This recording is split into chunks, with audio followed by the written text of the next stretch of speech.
everybody, Ace here, giving it to you straight with day 16 of the vlog challenge. And today I wanted to talk to you about my concept of the greatest common factor to all of the bullshit happening in our lives is ourselves. We are in every situation. We're in every relationship. We're with every thought, with every action, and with every behavior. So if we're still pointing the finger outward, trying to blame anyone else but ourselves for where we're at, then we're going to have a hard time healing. And the reason I wanted to talk to you about this today is because becoming accountable to ourselves is the first step in becoming responsible for everything in our lives. And by taking ownership of the things we have control over, which is our thoughts, our words, and our actions, we can let go of the need to try to control other people, try to control other situations, and try to control other circumstances that winds us up into knots inside and causes so much anxiety and depression and overall dis-ease. We still live in a very mechanistic type mentality society, so to speak, where we're still taking pills to try to cure emotional problems, and we're coping with external sources of fun and distraction instead of actually doing the necessary energetic work, because we just don't know what we don't know. And the only way we do get to know these things is by stopping and sitting with ourselves and asking ourselves, why are we the way we are? Why do we do the things that we do? Why do we think the way we think? And why is our life the way it is? And if you're happy with your life and if you're content with all those things, then just keep doing what you're doing. But for most of us, we're very unhappy, unsatisfied, and unhealthy in our lives, and we just don't know why. And because when we look outward into society, into the matrix, and what is reflected back is this victimhood, superficial, not really in touch with anything but our animalistic wants and needs, is leading us to our demise. And we spend an entire life trying to make enough money to live, and then we spend the rest of our lives spending that money trying to get healthy again.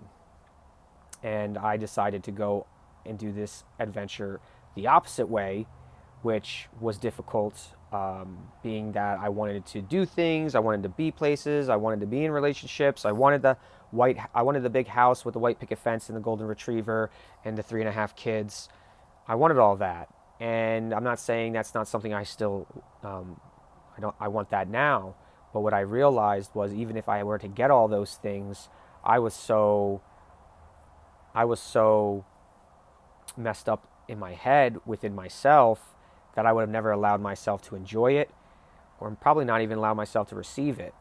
And thus I would have destroyed every wonderful thing given to me by the universe, because deep down inside I believed I didn't deserve it and I was unworthy.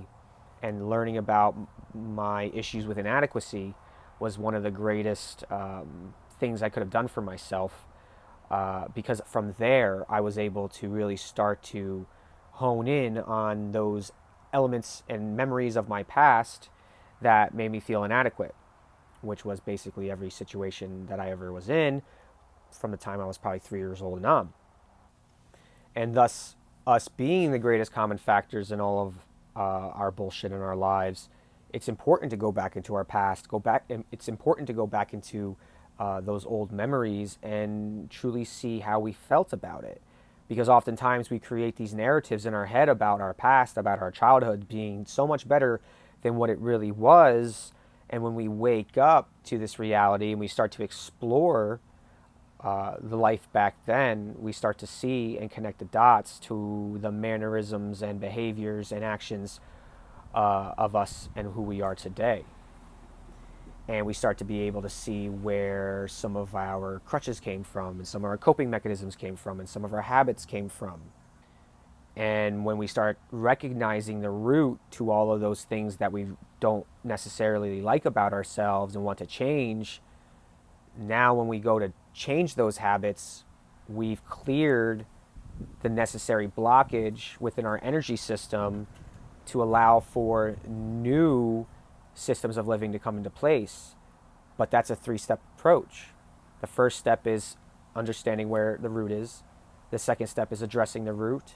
And the third step is to actually rewrite the programs in our heads, because if we don't do that step, which is to me the most important step, then even though we've cleared the blockage from our system, we won't be able to rewrite the program, and therefore we'll continue to do the same thing over and over again, because that is the way this quantum computer is designed.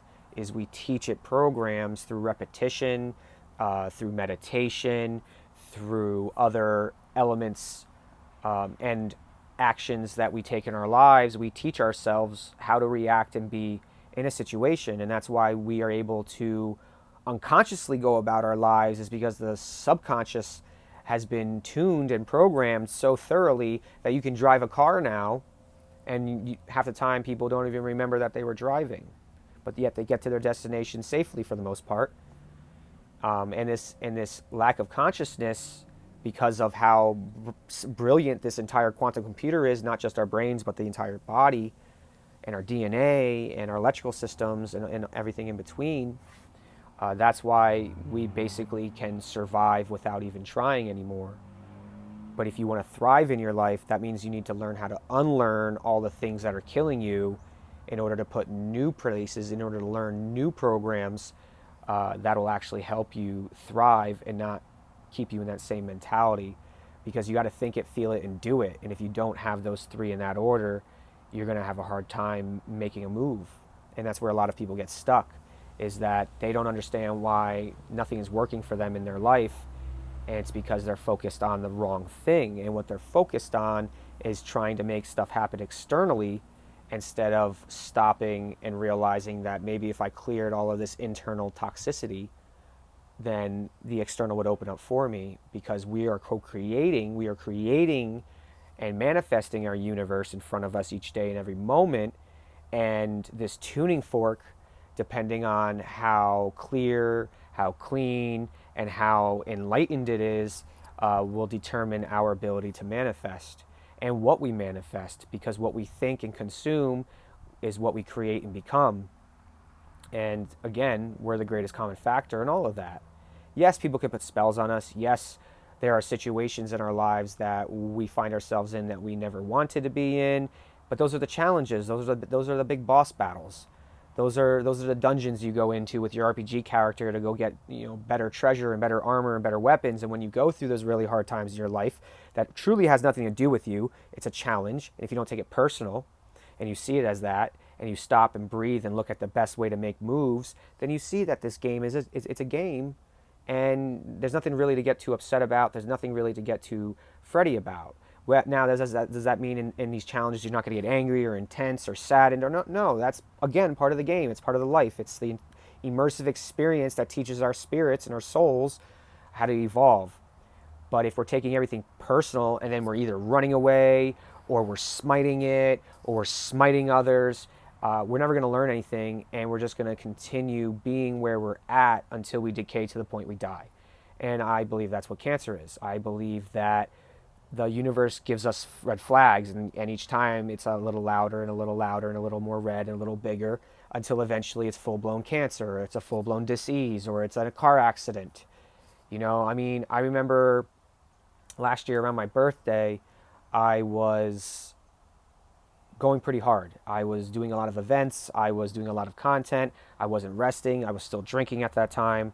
Not this 2020, but in 2019, I was still drinking at the time. And I had run myself ragged again.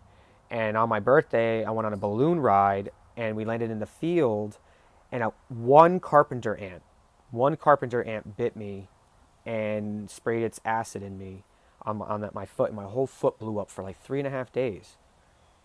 And it really, what I realized from that was I could have got upset. Oh my gosh, look at this ant. Why would this happen? Woe is me. But what I realized was that the universe had been telling me, Adam, you're tired, stop. Adam, you're tired, stop. Adam, you're tired, stop. All right, you're not going to listen, then we're going to make you stop. And we're going to take the littlest thing you've ever seen, and we're going to make it lay you up for 3 days just to humble you. This is just a vehicle. It's an organic vehicle made of light photons and held together by dark matter, in which our consciousness, which is that of God, creates it. And so I wanted to leave you with this today. We are the greatest common factor to everything that has happened and will happen and is happening in our lives, good, bad, or indifferent. So if you want a different experience, then you need to make different choices. If you want a different outcome, you need to make different decisions. And if you want to experience a completely different life, then you need to do things a completely different way. It's the only way it works.